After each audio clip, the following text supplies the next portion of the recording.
Hey guys, what is up? It is me, Pagey here, and Superman Legacy by James Gunn, both on the writing and directing side of things, will be what officially kicks off, at least cinematically, the new DC universe curated by James Gunn, in the middle part of 2025, with it set to start filming at the beginning of 2024 and around March, depending on when you watch this, whether it's end of 2023 or beginning of 2024. But outside of that, we have a plethora of other projects, both film and TV wise, coming our way after Superman Legacy kicks it all off officially in 2025, with a variety of different characters getting focused in on.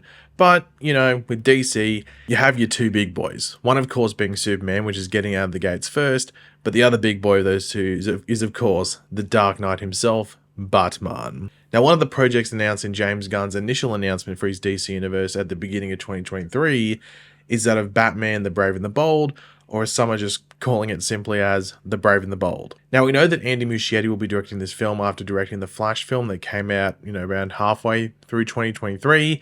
Andy did a great job with the Batman stuff in that movie, whether it was the Ben Affleck stuff at the beginning or the Michael Keaton stuff throughout the rest of it, and he even nailed doing Batman action scenes in the daytime. So I don't understand why anyone would be worried about him handling that side of things at the very least. Now, Batman is a character with more than a few live-action adaptations, as we should all know. So out of the gate, both James Gunn and Andy Muschietti have more than a few comparisons that people are going to be pointing at when the film hits theaters in, I guess, 2026 or maybe 2027, maybe even earlier. Though things like said photos and promotional material might be what gives it away, but who knows. Now, whether those comparisons are, from the direct predecessor, which is still a current version, that of course being Robert Pattinson's Batman, or portrayals from the years gone past, they're going to be there. But one thing that is setting specifically what James Gunn is doing apart from previous versions of the characters is that he is making it clear what is inspiring his take or the takes that the directors are going to be doing. And while there will be more than a few pieces of inspiration throughout Batman's history of almost 100 years in the comics for this film,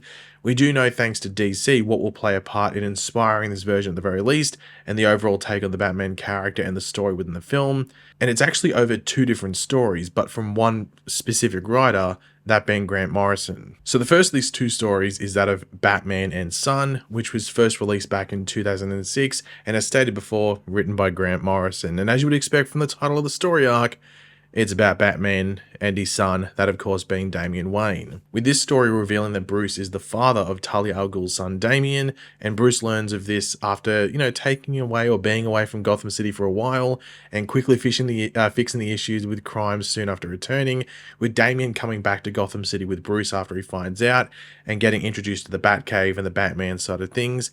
But he isn't alone. Alongside Bruce and Alfred in the Batcave and within Wayne Manor, we still have Nightwing and Robin, this being Tim Drake, as part of the Bat family, with there mainly being issues between Damian and Tim Drake. So in this story, we see the issues with Damian Wayne and how he would go about being the heir of Batman, if you want to put it, with him going and killing a villain of Gotham, not by accident. He cuts his goddamn head off, this villain being that of Spook. And Damian and Tim do get in like a fight in this story around this point, which leads to Damian escaping Wayne Manor with Jason Todd's Robin suit, which is of course in memoriam, if you want to put it, and he's of course dead at this point. And it is revealed that Talia al Ghul actually really brought Damian into Bruce's life to distract him and cause himself an issue so she can go about some of her own antics. But Bruce wants to keep Damian under his supervision just due to how Talia used him, and he feels this is better for Damian, which is, pretty clearly a decent idea based off how he went about killing the villain Spook earlier in the story.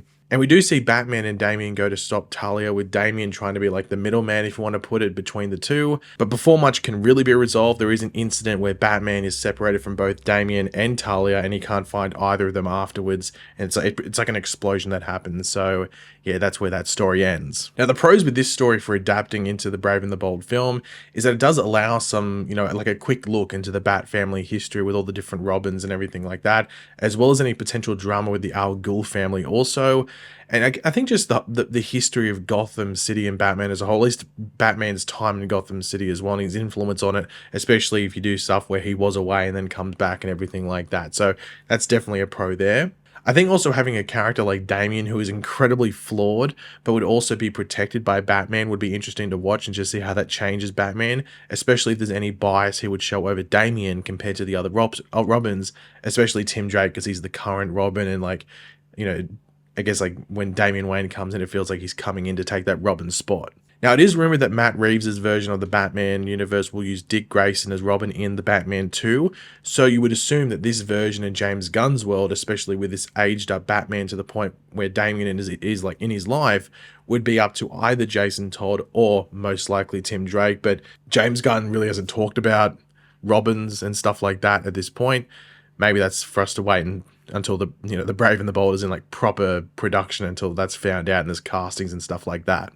But now we move on to the second of these two inspirations for Batman, the Brave and the Bold that DC listed, and the second one, is that of Batman and Robin, Batman Reborn. Now, the interesting thing with this is that though they just put the title comic series of Batman and Robin, this storyline of Batman Reborn ran through all the Gotham and Bat Family related comics at that time in 2009. So your standard Batman title, Detective Comics, Gotham City Sirens. I don't know if there was Birds of Prey at the time, but Batgirl, The Outsiders, among like a bunch of others. Of course, that also including Batman and Robin. And the other interesting thing with this story, which some of you might already know or heard people bring up after this was listed as an inspiration for the movie, is that Bruce Wayne is not Batman in this story.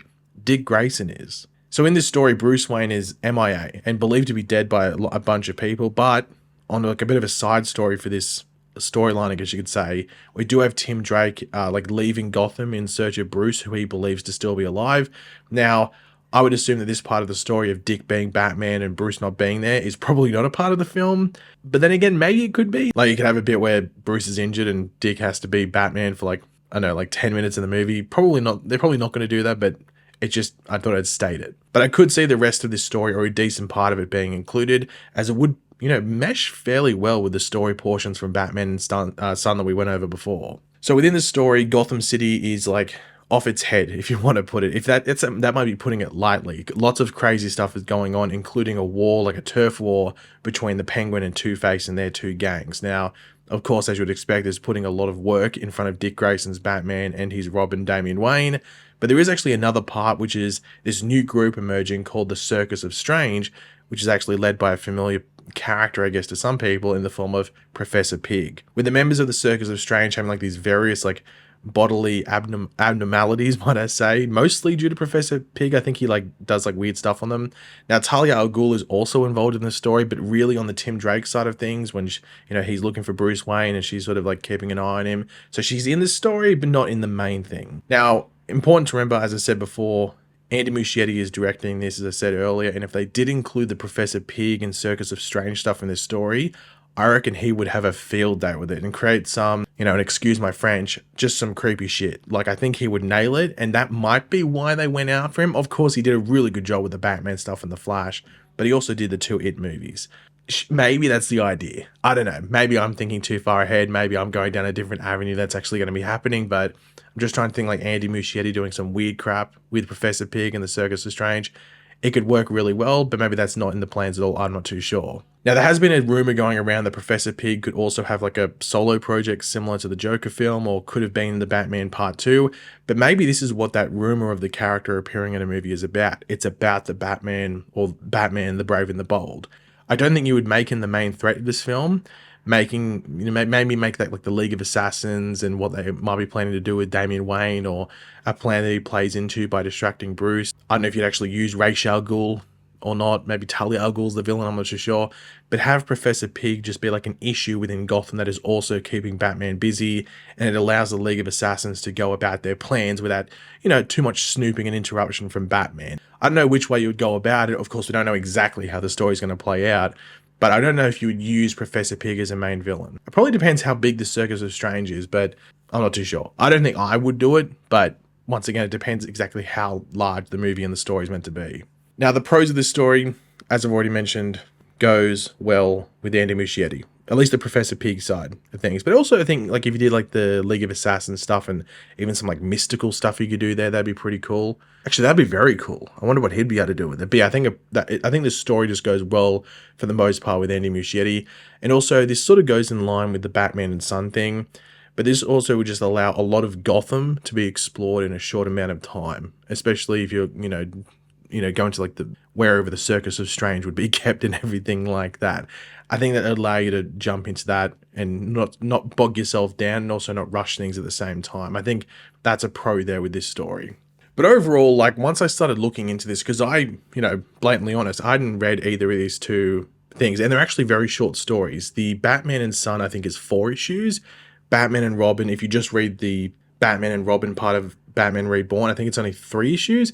So really, that's a really quick read if you want to look through this stuff for the stuff that they're saying is, a decent or core inspiration for this Brave and the Bold movie. So it's not that big of a read, and I wasn't familiar with it. So once I was looking into it and actually read some of the stuff, I was like, wow, this actually sounds like it could be a very interesting thing, especially with Andy Muschietti directing it as well. And I can understand why they would pick him based off the stuff here, but that's up to your own interpretation if you do want to go read it and check it out, or even just look up a summary online and some of the artwork. But yeah, guys, thanks for watching. Hopefully you enjoyed the video. If you did, it'd be awesome. You could drop a like on it to show support. Let me know in the comment section down below your various opinions on this. Does this sound exciting to you in regards to this? Does this sound like a bit of a different type of Batman movie? I'm not too sure. Let me know in the comment section down below. And of course, if you are new to the channel, make sure to subscribe, and I'll catch you guys later. Goodbye.